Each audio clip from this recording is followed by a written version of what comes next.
presented by DraftKings. I'm Ros Logan. That's my girl, Logan Hackett. Logan, what's goody? How are you, my girl? I'm good. Honestly, I feel like I woke up the other day and it's like, okay, it's a new month. I got on a whole vitamin regime. I'm feeling absolutely amazing and very excited for what's to come in sports. How about you? Oh my gosh, you go, girl. You got your whole life together. Right? It kind of feels like it. It's like, wait, am I adulting right now? Like, is this what it Yes. looks like? Yes. Did you say vitamin regime? Yeah, I spent crazy amounts or amount of times researching vitamins, Yeah. and I hate to say it, but they are working really well. You know what? I'm so excited for what's coming up for us. We're about to have our reunion again in Miami. We're heading to Miami for the Unrivaled Playoffs and the So Miami Open. exciting. Some tennis. Ooh, is that the right way? Uh, so I can't wait to see you in person. But before we even get to our next in-person show for Good Follow Show, we got to take you through today's.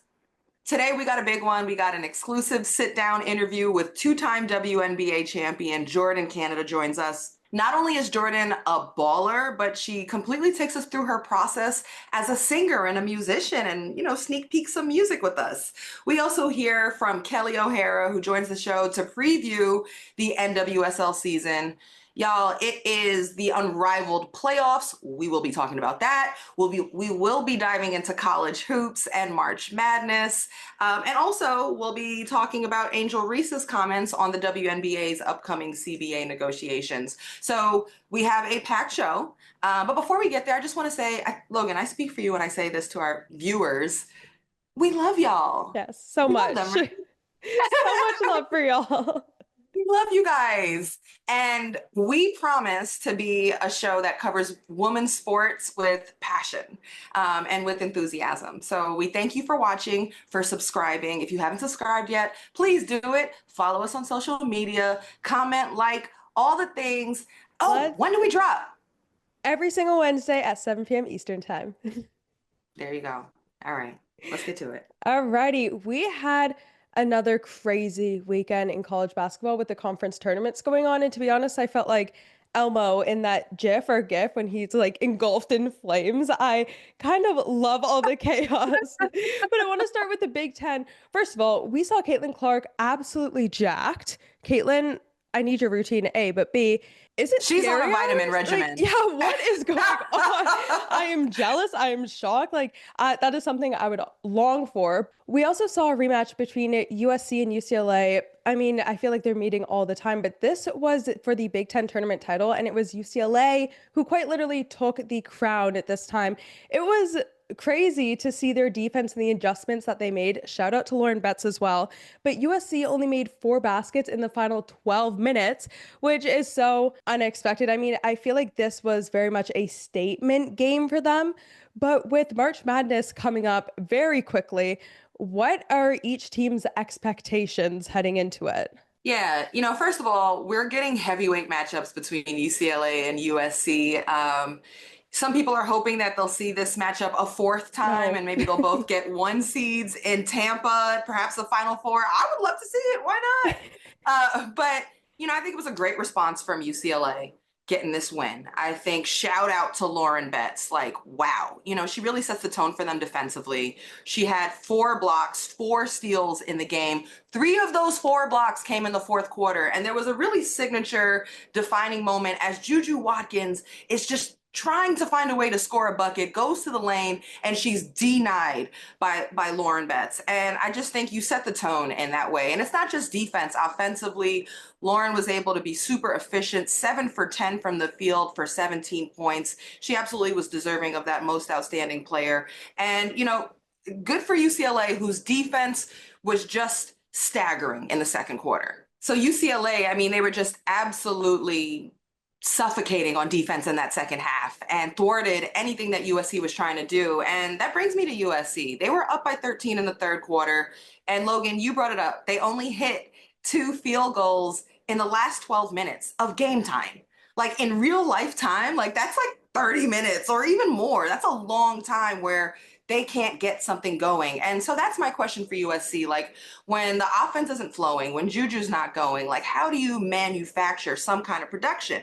Because USC didn't get to the free throw line enough, I think. Like they only got there 13 times. And when you're struggling to score the ball, every possession starts to really count for more. And they turned it over 19 times. So they don't even have the ball long enough. And you've got to figure out when you're an elite team, how do you stop the bleeding? And one of those is, not turning it over. I think a healthy film session will help USC right now as they head into March. I mean, again, not a panic moment, but just healthy film session to answer these types of questions. Yeah, and to go with that point, the stat on it was they shot 22.2% from the field in second half, which is just atrocious. Like, especially as you said, getting down to crunch time, like this is a game that you want to win. You want to complete the three-peat. You know how much like animosity is behind it with some things that you've seen online, but very shocking to see that on the UCLA side. Good for them because their only losses are to USC. They denied the three-peat, I guess you'd say. But heading into March, that's a very good look to have on your resume. Oh my goodness, they changed their season, girl. Had they lost again to USC, I mean, it completely changes the way they head into March. But that wasn't the only tournament that crowned a champion. We're going to take a look at the SEC tournament. South Carolina wins. Shout out to Dawn Staley, who is a pillar of just excellence and consistency over the course of years and different rosters and classes. But they took down Texas. They won by 20 to win the SEC tournament. So Logan, is South Carolina like finding their top gear at the right time, or did Texas peak too soon, too early in the season? I honestly think it's a mixture of both. It's kind of a crazy year for South Carolina because in the past they've never really had to flip that switch and be like, okay, it's go time. They've been go from the very start. Whereas this year you saw them take losses early. There's people who are questioning, okay, is this going to be a championship winning team? And there's more people who doubted them than before, which they thrive off of. So them flipping this switch in the SEC tournament, showing how truly dominant they are. I mean, it's a masterclass. I was watching it and I was like, they have a very good shot at winning the Natty now, which that was the first time I've thought about that. On the other hand, all of Texas's stats were trash, absolutely trash. They weren't getting anywhere in this game. I mean, 29.6% from field goal range and 12.5% from three-point. What are you doing with that, especially against a team like South Carolina? And it was South Carolina who makes that happen. They're known for defense. That is a very good point. But actually, to that point, their offense was cooking. And I don't think we've seen as much of a dominant performance as they showed in the SEC. And bringing that into March with that on your back, I think it's scary hours for them. Scary hours. Well, now flipping it over to the ACC, head coach Kara Lawson led Duke to their first ACC tournament championship since 2013.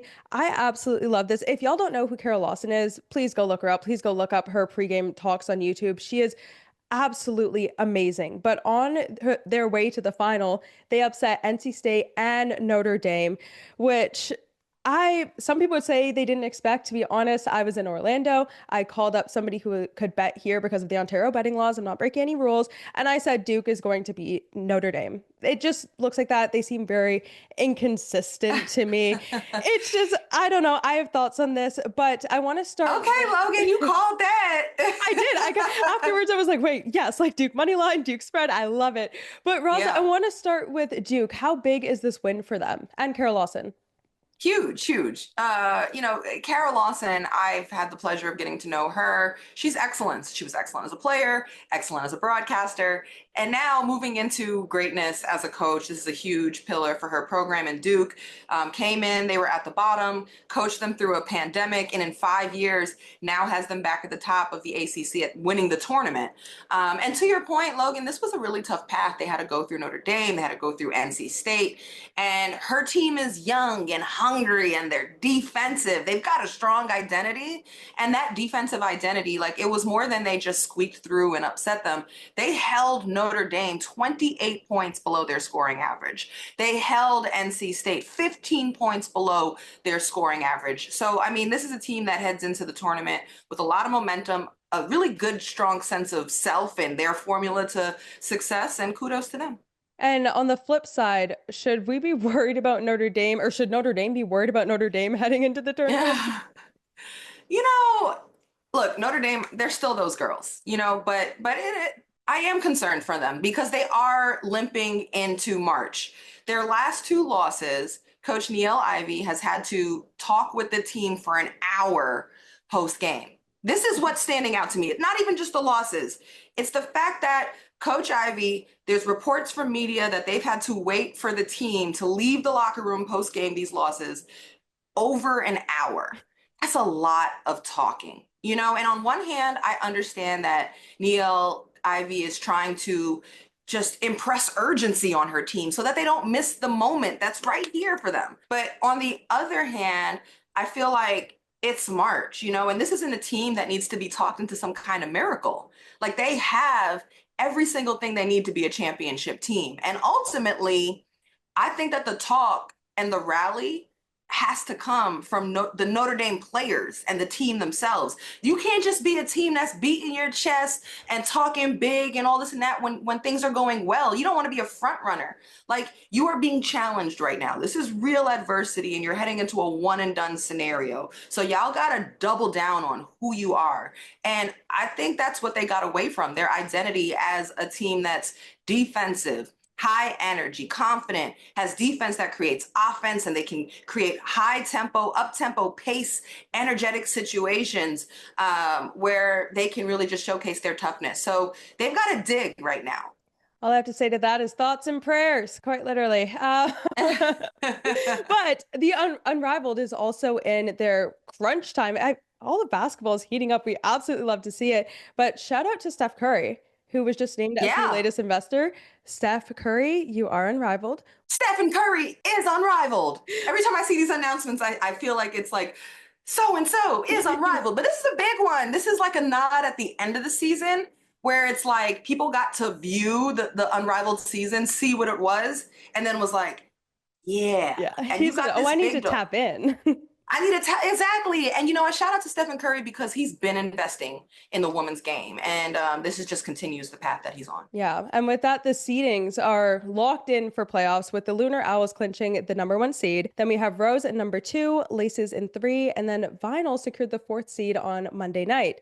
So the Lunar Owls are heavy fan favorites. They have been fan favorites for pretty much the whole season. But if there were to be somebody to take them down, who do you think that would be? You know, I think that the two teams that have the best chance of taking down the Owls might be the Ros and the Laces. And the Ros have been trending up to end the season. They go as Chelsea Gray goes. One of the most beautiful things I saw on Unrivaled is just that Chelsea's healthy. She's rejuvenated. She's playing with joy. And you know, she's taking her teammates with her. Angel Reese is so competitive. She's crushing the glass, but she's absolutely been improved on the offensive end in Unrivaled. But why I also think the Ros have a really great chance. Their entire team is trending upwards. Role players like Brittany Sykes and Lexi Hull play with such motor. They play so hard, especially on the defensive end. The Ros are a great defensive team, and their defense can get them out in offense for fast break opportunities. They're a low scoring team. So, you know, they want to beat the defense down the court and get some easier shots. So I feel like that's the case for the Ros. The Laces, I've been calling the most dangerous team in Unrivaled because they're now healthy on time. And they just got a bunch of veteran dogs who can score the ball and defend the ball. And one of the reasons they've been so hot to finish the season and have gotten into playoffs is because Jackie Young is healthy and playing at a really high level. Let's take a look at some of Jackie Young's highlights. You know, first of all, Jackie gets to the rim. She is so strong. She has a real passion for the weight room, and that devotion translates to the court. She's very deliberate and methodical out there on the court. You know, like she's smooth, unrushed. She can really stroke the ball well from 3. And then if you come flying out on her, she'll put the ball down, not get too deep, step into her jump shot. She's got a great shooting touch, rarely off balance. You know, she's just confident and just one of the many scoring options on this team because there's Kayla McBride, McBuckets, there's Tiffany Hayes, you know, Dolson could come in there and make impact. And obviously Alyssa Thomas does a bit of everything. So look out for the Laces. I mean, look out for the whole playoffs, man. The thing about the playoffs, it's one game. It's one game. This ain't a 3-game or 5-game series. You got to win 2 games to get to the chip. So these are some of the top players in the world. Any one of these teams can win 2 games and win a chip. Not gonna lie, while you're talking about Jackie, I had to do a little Google search on how old she is because she's playing like a vet, but then she has the young look to her. And honestly, it's the perfect age. She's 27. Wow. Maybe she's on a vitamin regimen too. Maybe. I might actually have to DM her and be like, hey, you have the D3K too? Anyways. Right. Coming up, Ros sits down with WNBA and Unrivaled guard Jordin Canada. I'm very excited for that one, so we'll be right back.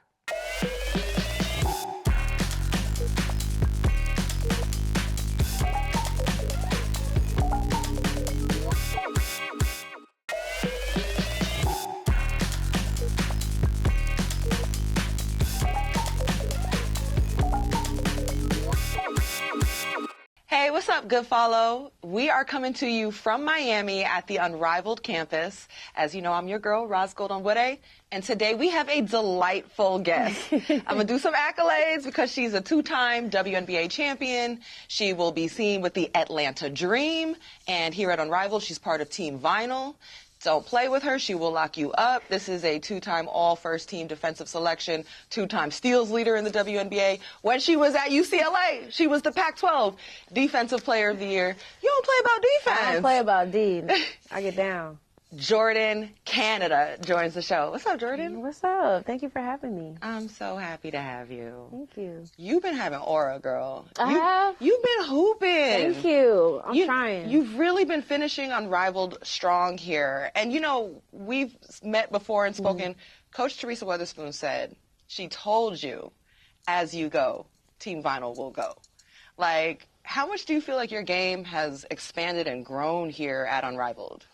I think it's just giving me the opportunity to just keep my confidence, to be honest. Playing with such talented women and the level of competitiveness every game, it just makes you want to be better. It makes you want to go hard. And so just having that opportunity to be here, it's been really great for my game, being able to work on things that, you know, I would be working in on the off season, but seeing it in live play. And like I said, just the confidence of just keeping that up and going into the W season, it's just been really a great opportunity for me. Yeah. What is it that over the course of your career has allowed your confidence to be shaken and even your joy? I think it's just the experience of being in the pros, to be honest with you. Coming from UCLA, where I was playing, starting all 4 years, and then having to go into a talented Seattle team and playing behind one of the best, if not the best, point guards in the league, and having to learn and then trying to figure out, okay, where do I fit in with this group? What are my strengths? What are my weaknesses? Or what is it that I can do to bring to the team? And that was something that I battled with for, you know, the course of my years in Seattle, just trying to figure out how I can navigate that. So that was just pretty tough. And then, like I said, that kind of shifted my confidence just a tad bit. And it wasn't anything that Seattle did. I think that was just me personally trying to figure out where I fit in and how I can grow and get better. And honestly, like, you know, it has helped me today, because if I didn't have that experience of trying to learn and grow in a different way, then I wouldn't be the player that I am today, being able to come off the bench and be okay with that and bring that energy, and then also be a starter and then bring that same energy and that same confidence. That's something that I didn't have until I got to the pros. I was always starting, so I always had that, you know, energy from the jump.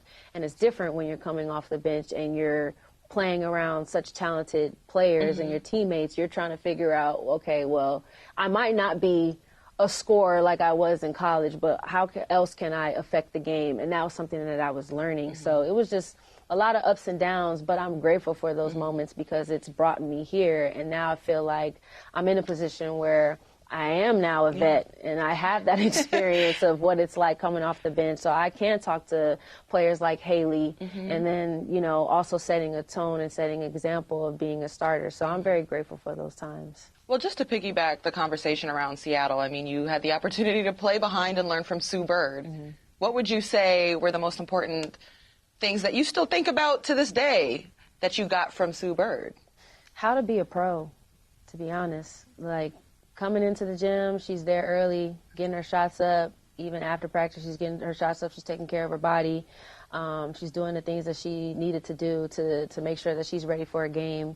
And I always remember, like, my first couple of practices, my rookie year, she came up to me and she was basically like, don't try to be like me. Like, be you, be yourself. There's a reason why you're here. And that's something that always stuck to me. Like, don't try to go outside myself. Just try to be who I am. And that, like I said, that has stuck with me. And just watching her day in and day out, how she communicates with the team, how she talks, but what she says, like, you really listen to what she's saying, and her brain is just like, her IQ is just out the window. Just seeing some of the things that she says, like in timeouts, like she knows what's going to happen before it happens. And so just learning those little nuances of how I can add that to my game, but be different in a different way. So I've learned so many things from Sue, so I'm very grateful for that. Yeah, I mean, you have an opportunity to see that you don't got to be the loudest, but what you say has to be powerful and meaningful. You have the opportunity here at Unrivaled to learn from another great in Teresa Weatherspoon as your coach. How is Spoon helping you? Spoon has helped me tremendously. I have never had a coach just speak so much life into you day in and day out, no matter the situation, no matter if we're winning, losing, just the energy that she brings. It makes me, like, want to go. Like, we don't, even in a practice, she could be talking in a huddle, and it just makes you want to play. It just makes you want to go hard. And those are the type of coaches that you want to run through a wall for. And she does it with every single one of us. And to be honest, I know if she does it with us, I know she's done it with all of her players. And like I said, just the life that she breathes into you, the confidence and the encouragement that she's constantly giving you. It's something that I'm truly grateful for and that I love that I have in this moment and in Unrivaled, because it has helped me. In the beginning, I was still trying to get a feel for the 3-on-3, and then having her as my coach this whole time is just, like I said, has breathed life into me, has breathed life into my game, has made me confident. And hopefully we could continue to keep building that relationship going into the W season. So you feel that you have your confidence, you have your joy? I do have my joy, yes. I got my joy back in LA and I haven't lost it, so I'm very I'm very thankful for that, because, you know, that can come and go, especially in this type of, in this field of basketball. You know, one minute people hate you, the next that they love you, but, you know, the one thing that they can't take away from you is joy. So I'm glad that I got that back, and I'm just trying to keep it rolling. Girl, I'm here to tell you that's in life. Yes. You got to fight for the joy. Like, this is life. Fight to keep it, right. Exactly. What is your voice? What is your voice? My voice? I mean, in terms of basketball, I'm very quiet, you know, but when I say stuff, like, I feel that, you know, my teammates listen. I know what I'm talking about. I'm not a rowdy, loud person. I feel like I don't need to get your attention by being loud. But when I speak, I'm very intentional about the things that I say. And I feel like my teammates listen. And so that's something that you want. You don't have to be the loudest to get your point across. As long as you stand on what you say and you mean what you say and how you say it. I think I'm really good at being able to talk to certain players and knowing how to talk to them. I think that's really important, especially as a PG. Like, you can't talk to everybody the same. Everybody responds differently to different tones and to different words. So I just try to be mindful of who I'm speaking to and how I can get my message across without, you know, having an attitude or getting loud. I mean, that's not me in general. I'm very reserved. I'm very laid back. So I just try to be intentional with my words. Yeah. I think it's a really important talking point. Not even just for sports, just about leadership in general. We live in a society where being an extrovert or being the loudest is often, like, put on a pedestal. And I think there are many ways to lead. I think that's an important message for a lot of people at home listening, for workspaces. I mean, you know, that you can be an effective, powerful leader and also do it, you know, in your own way and style. So that really resonated. Thank you. It's funny because we're talking about voice. And Here you we have go. this incredible voice off the court, you know, like you have a voice, because you said a voice in basketball. In my head, I was like, well, also in music, you're a wonderful singer. Thank you. Well, what is your voice as a singer then? Now that is something I'm still trying to figure out. I have recently been I've always been into music, but I think recently I've been more in tune with music as wanting to be an artist, really. In the beginning, I was kind of contemplating. I'm like, maybe I just like to sing for fun. Like, this is just something that I like to do, but I don't know if I want to pursue it. And then recently, maybe like in the last year or so, I've really been like, you know what? I think I do want to actually do music and be an artist and learn what it takes to write a song or be in the studio, what it takes to make a beat, and the ins and outs of the industry. So that's something that I have been navigating in the last year. And then recently, I guess like this last week, I've gotten a chance to get into the studio, gotten a chance to make a song, 2 songs, and lay down the track. And I didn't realize how hard it was. Like, it really was hard. My first time going in there, I didn't have anything. Like, I just wanted to go in and start from scratch. So had a beat, and then was just thinking about what I want to write about, what I want to talk about. And it was hard. And it took me 5 hours just to make a hook and a verse. Wow. And I'm like, wow, this is a lot of work. Like, is this something that I want to do? But I enjoyed it. And so the next time around, I made sure I was prepared. I'm like, maybe I should do this differently. So I had a beat, and then I was listening to it over and over again, got the lyrics, got the track, got the melody down. And then I went in there and I was like, okay, this is what I want to do. And I was a little bit more prepared. So I'm still trying to navigate like what works for me, what doesn't work for me, but I've had a blast doing it. Yeah. I think it's been a really great opportunity for me to step outside my comfort zone and actually go for it and do it, because I've always said I wanted to make a song, I wanted to do it, but I was kind of hesitant. And now I'm just trying to step into being more confident in that space. And just being like, you know what, just do it. And so I did it, and I got 2 songs done. What? So I'm trying to navigate what the next steps are with that, if I want to do a visual, if I want to just drop it. So I'm happy that I got a chance to do it. So what are you talking about? Like, are you a lover? Are you a crooner? Is it gospel? A crooner? What's a crooner? I've never heard crooner. A crooner? Oh no, is that too old? A crooner is like somebody who's like, I don't know, crooning. I gotta look crooning up. I don't know what crooning is, but that's a term. Now I know. Yes. I gotta look it up to see what that is. Okay, like, well then what kind of singer are you? Are you singing the blues? Are you somebody who's emo? So I am an R&B girl at heart. I love R&B. I'm a lover girl. So my first song is, I guess, it's not a lover girl song, but it's dealing, I guess you would say, a situationship, which everybody can probably relate to at some point in their lives, being in a situationship. So that's kind of like the first song that I made. Now, the second song that I did, which I love it better than the first one. It's more of a side that people don't see of me. So it's more of a,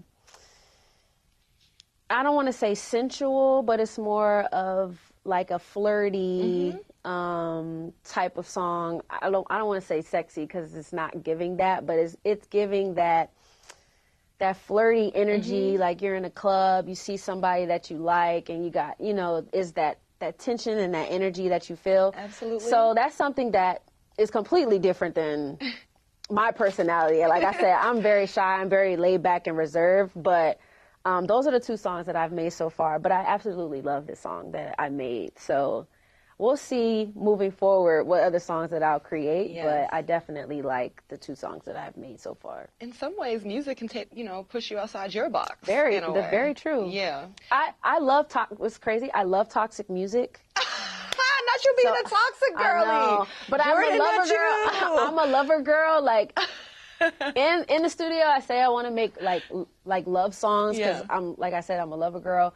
But outside of the studio and just in general as a person, like I'm such a lover girl. But the music that I listen to is like very toxic. Like I love toxic music. Okay. So I'm like, is that weird for me to be a lover girl but love toxic music? So I don't know. I might wind up making toxic music, but I don't know what direction I'm going to go in. I kind of just want to dive into different avenues with topics of songs and see what fits for me, but I don't know yet. That's something I'm still trying to navigate. Well, we're going to ask the fans if they want to hear some lover girl music or some toxic music. They're probably going to say toxic music, knowing them. Everybody loves toxic music. One thing that you have done, which I'm always impressed with, is like, you can go on a dime. Can we hear a little snippet from you of one of your songs? You want to hear a snippet? Okay. Yeah. Are you able to sing it, or are you going to play it for us? No, I'm going to play it for you guys, you know? Okay. So this is the song that I absolutely love. Okay. It's called, I'm still trying to figure out if I want to call it Come See or See What's Going Down. So this is the song that is more out of my comfort zone that people wouldn't necessarily see me singing or hear me singing. Okay. So here it is. It's a little snippet. I'm not gonna give you everything, but I'm gonna give you a little bit.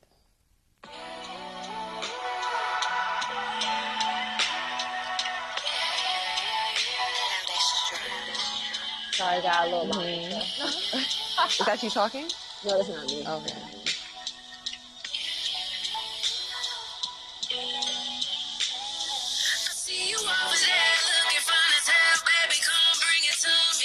Don't care about who you brought with you, 'cause tonight I know you're leaving here with me.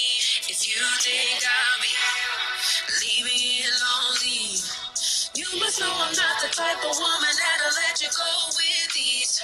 So baby, come show me something. Why you even trying to front? The way you're acting got me feeling like I can give you all that you want. Tell me what you need, that's what I'm gonna be.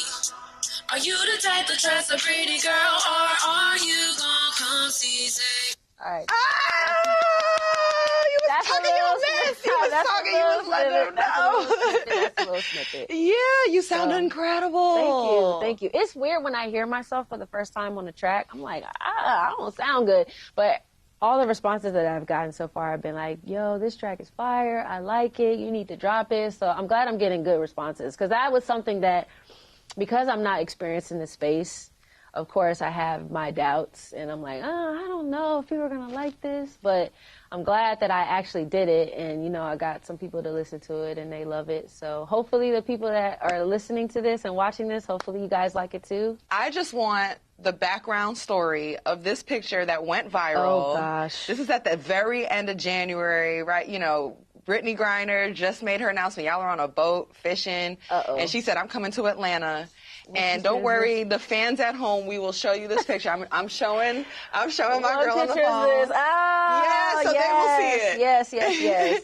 So actually, how did this come together? So actually, I don't know if you want to show them the pic. They're going to see it on the show. We'll show it to y'all. So actually, before free agency started, BG had meeting with Atlanta. We were her first meeting. And so Leash and Ryan actually went shopping, and they saw these 42 jerseys. And they were like, we got to get this for BG. So I was like, okay. So they bought one for me. And then we were like, we're all going to wear it going into the free agency meeting when we see her. So we walked in, we had the BG, we had the shirts, and she was shocked, of course, and she liked it. So when she officially said that she was going to sign with Atlanta, that week when she played on Friday, I believe, because we didn't play till Saturday, we were like, okay, we're all going to walk the Sephora tunnel with our 42 jerseys. And she didn't know it, that we were going to do that either. So when she actually showed up, she saw, I guess somebody told her that we were going to do it. So we were walking the tunnel, and she happened to come and see it, and she was like, wow. So then she stepped in, and she took a picture. I thought it was pretty cool. It was cool, because y'all are not even on the same team. That's the Owls, that's the Phantom, that's the Vinyl. We're all over the place, but that's just the love that we have, like, as Atlanta Dream. Like, we're very family-oriented, and we're going to treat you like family. So that's the vibe we wanted to give BG, to let her know, like, you're stepping into an organization and stepping into a team that, you know, is going to take care of you. And we're going to treat you like family. You're one of us. So we just wanted to make that clear to her. So we were very happy that we got to do that. And it was meant to be. I mean, what are the chances that you see a 42 jersey just in a store randomly, especially out of all numbers, you know? So I'm glad that we were able to do that. It's a fire pick. It's an iconic pick. Thank you. Like, name that band. Yeah. What is the name of that band? Name that band? Oh, my God. This put me on the spot. I don't know. I'm gonna call it the Dreamies. I don't know. Ooh, the Sounds Dreamies! You heard it here Dreamies. first. We got all sorts of exclusives in this interview with you. Girl, I could talk with you another 30 minutes if you let me. It was so We can go all wonderful. day. Oh my gosh. Oh my gosh. It was so great to have you on. Thank you so much for having me.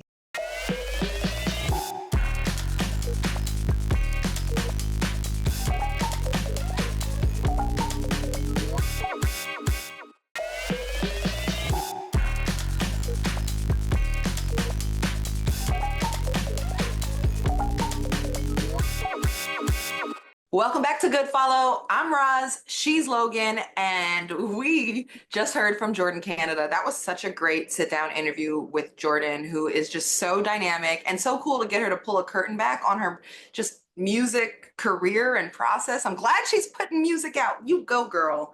Now, Logan, let's transition because you were at the Challenge Cup last week. So let's transition to some soccer.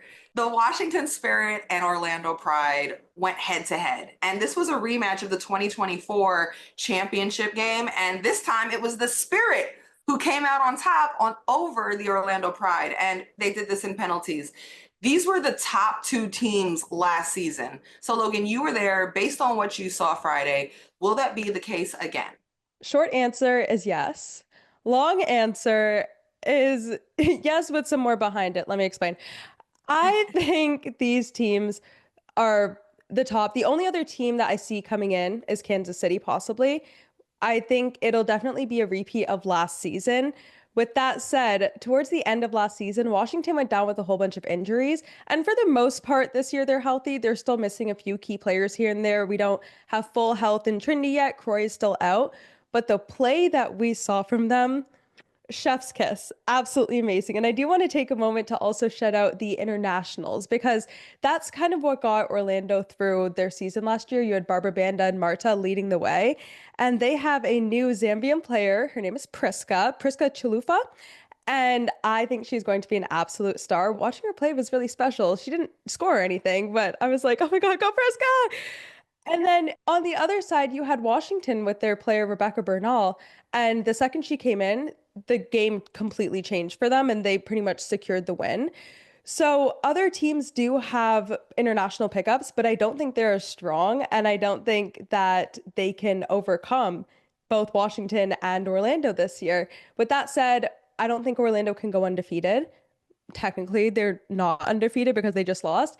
But I do think that they'll be at the top once again. You know, one day you're at the top of the league, the next day someone's right on your tail. But with that, actually, a few weeks ago, I sat down with Kelley O'Hara to preview the season and talk about what teams will be top contenders and who's looking good. So take a look. We are here with Kelley O'Hara to answer some quick questions that I am very curious about.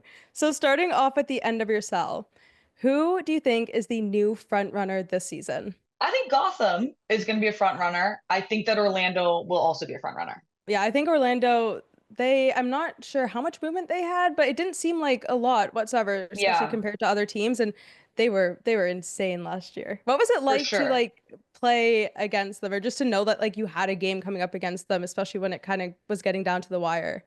I mean, it presented an opportunity to ruin their season every time you played that, with them almost going undefeated. And that was fun. We actually played them for the game that was my retirement game, and we won, which that never happens when you're doing a retirement game. But I think it only happens when the person who's retiring isn't playing. But no, they were a very good team last year, and the reason I think that they will continue to be as good as they were, if not better, is because one, like you said, they didn't lose a lot of people and this offseason. And on top of that, I think they had a really strong team culture. And you could see that even from the outside. It was very noticeable that it's clear that they're a super close team and they're all working from the same page. And yeah, I think that pays dividends regardless of the amount of talent you have on their team. And they also have that. With the players leaving and coming in, where do you see them going? Do you think it's a championship run, or are they going to be kind of up there real close? Could make a run, but it's not for sure.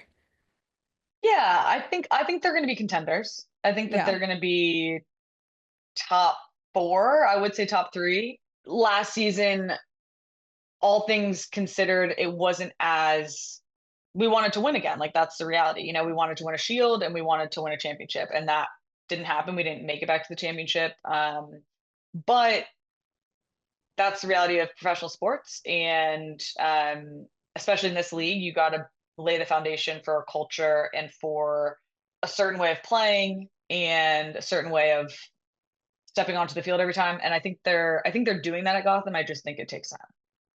Yeah, I had y'all in, I was doing power rankings for the NWSL last year, and y'all were constantly in like the top 4 or 5. A lot of the times it did not move, but it sounds like you're saying they're going to be like that again. So is there anything specific that like fans should look out for in 2025, if you can share? Um,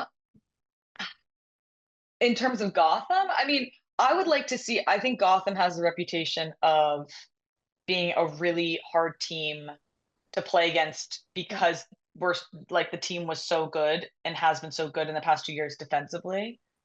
I would really like to see a little bit more output on offense. I'd love a couple more goals every game. You know, everybody loves a goal, even a defender, when it's not against me. So I would like to see their offense get a little bit just more consistent. That was my one thing last year. Like it was like 1-0 or like 2-1. And I just kept on saying, I want them to score. Please get the goal differential up. Like y'all's Right. defense is so good, but like even just a few more goals a game. And it did get there towards the end It of the did. season, I will say. But Yeah. yeah, for that first little bit, I was like, oh my gosh, please, like you have the talent, just score. No, Logan, I completely agree. It was like, we will win, but it will be only 1-0, you know? And then, like you Yeah. said, later into the season, we did start to click. You did see games that had a bigger goal differential, that sort of thing. So I'm hoping for more of those. And I think that builds confidence and just creates a strong culture in the team, because you feel like, okay, I'm not going to be like on pins and needle every game. We need one Yeah. goal. Like, I know the goals are going to come. Yeah, and you've been in the league for a while, and even nationally, you've been able to see everything evolve and see the athletes then and the athletes now with the new CBA agreement. What has it been like to actually watch that and kind of see everything start to work out? It feels nice, you know, like it's crazy to think about where the league was when I started. I mean, NWSL wasn't even around. When I left college, I got drafted into the WPS. So I during my playing career watched a league fold and then was part of starting a new league. And so I've seen it literally from day one turn into what it is now. And even now, it's made huge strides, and I'm really proud of that, but it has so much farther to go. But I do think with, you know, our fight for equal pay on the national team, I think that really just propelled the league forward, and I think propelled women's football forward and women's sports in general. But again, we're only at the beginning, in my opinion. But before you go, you executive produced a film called Ripe last year. And Yeah. I just want to know, is there any new movies you're producing in your future? We are continuing on to create a feature based off of the short. So that we're in the process of financing for that. And so that'll be the film that we work on this year. And we haven't decided if we're going to take on any more projects, but we really enjoyed working on Ripe, and we're really excited about the future and the future of that film. So it's been really fun. I'm a rookie in the space, and it's been fun to learn and just be able to create something that you would want to see in the world. Well, Kelley, thank you so much for joining us. Really appreciate it. Yeah, thanks for having me.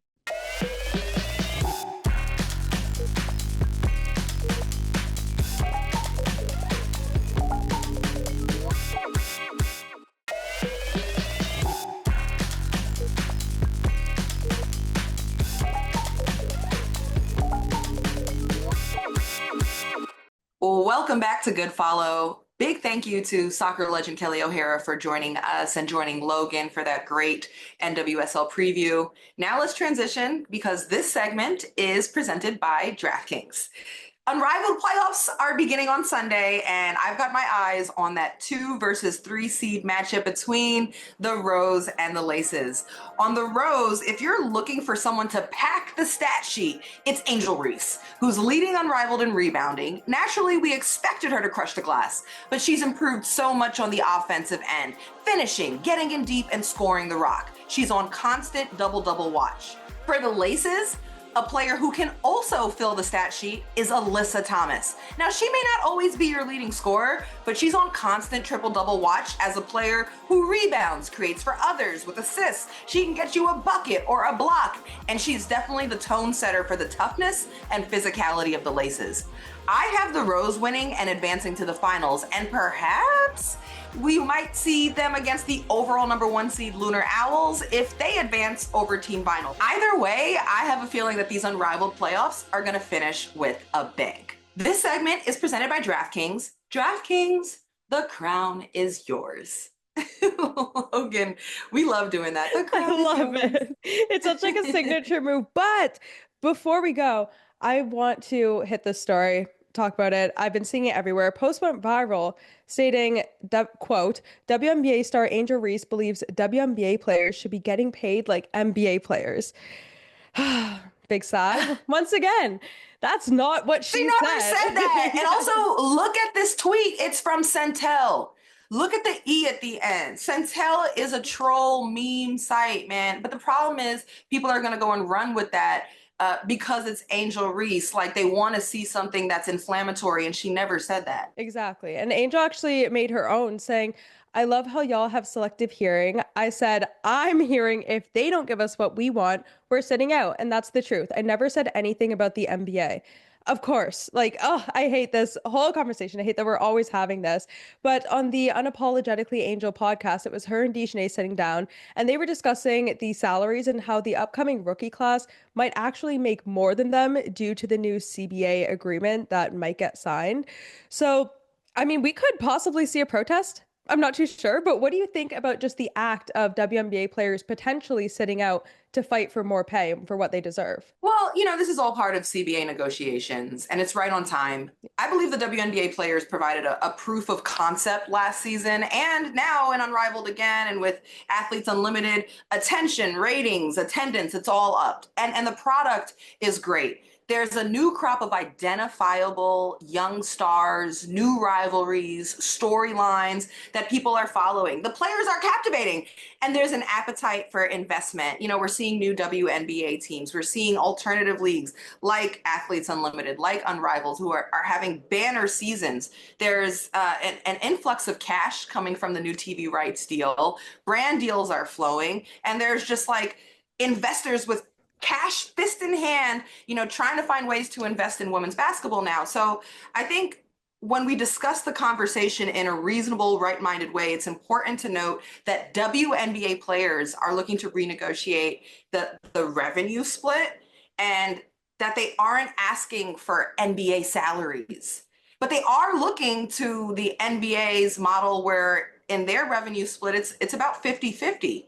And perhaps in like years past, Logan, WNBA team owners may have been carrying the burden of the load, but now I think that scale has slid, and the players are pushing a lot of the momentum that we're seeing. They're behind a lot of that. They're driving it, and they want to make sure that they have an opportunity to not be left out of the momentum and the monetization of the energy that they're creating. So I think right now is a great time for them to be discussing revenue split and equity in the league, and they have every right to. It reminds me of when the U.S. women's national team was fighting for equal pay, and they had to do everything themselves. They had to bring in the numbers, they had to fight for many, many years, and they finally achieved it. And now, they're the most thriving nation in soccer, and they're truly getting paid what they deserve. There is still work to be done in some places, but they really had to spearhead that movement because the league or the federation wasn't going to do it for them. You have to step up, and sometimes you got to shake the table. It's not just hoping and asking for a seat at it, but you've got to fight for this. And these negotiations and talks aren't easy, but they're so necessary, and I think it's right on time. Absolutely. Speaking of time, that's it for our episode today. So Time sad. flies. I know. But we want to thank all of you for watching. We want to thank Jordin Canada, Kelley O'Hara for joining our show today. We had two greats of basketball and soccer here. Make sure y'all subscribe. If you made it all the way to the end of this show, you better be subscribing.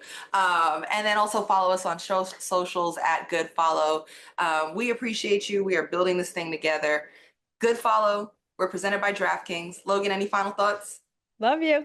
Yeah, we do love you. Okay, bye, y'all. We'll see you next week. Bye, guys. In Miami! Woohoo! Welcome to Miami. Bonito, ay, Miami.